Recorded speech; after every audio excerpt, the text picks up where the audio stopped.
তখন বাজে প্রায় 3টে সাড়ে 3টে। আমরা 4জন মিলে গল্প করছিলাম। তারপর একটু রাস্তায় হাঁটতে হাঁটতে গাছে দেখলাম একটা ফুল ফুটেছে, বেশ সুন্দর লাগলো, তাই ছিঁড়ে নিলাম। তারপর ফুলটা ফেলে না দিয়ে নিজের কানে গুজে নিলাম। তো আমরা কোথায় যাচ্ছি তোমরা একটু পরেই সেটা দেখতে পারবে। আমরা যাচ্ছি বাগানের রাস্তা দিয়ে। আসলে আমরা জানতাম না যে এই রাস্তাটা এখন বাগান হয়ে গিয়েছে। হঠাৎ সবার ইচ্ছা হলো যে তেঁতুল খাবে, পাশে যেহেতু তেঁতুল গাছ ছিল, তো এই সুযোগটা না কেউ আর হাতছাড়া করলো না। নিচের দিকে একটা তেঁতুল ছিল, দীপিকা সেটাকে প্রথমে পারলো। তো গাছটা অনেক বড় ছিল আর সব তেঁতুলগুলো না উপরে ছিল। তো আমরা ভাবছিলাম যে আজকে মনে হয় আর তেঁতুল খাওয়া হবে না। কোন জায়গা থেকে খুঁজে একটা লগা বের করেছে, তো সেটা দিয়েই তেঁতুলগুলো পারছিল।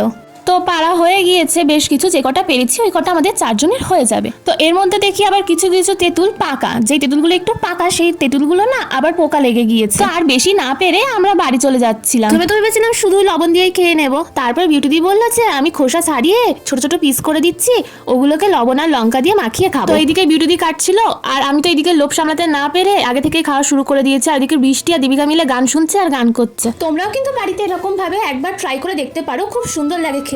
তো আজকের ভিডিওটা এই পর্যন্তই।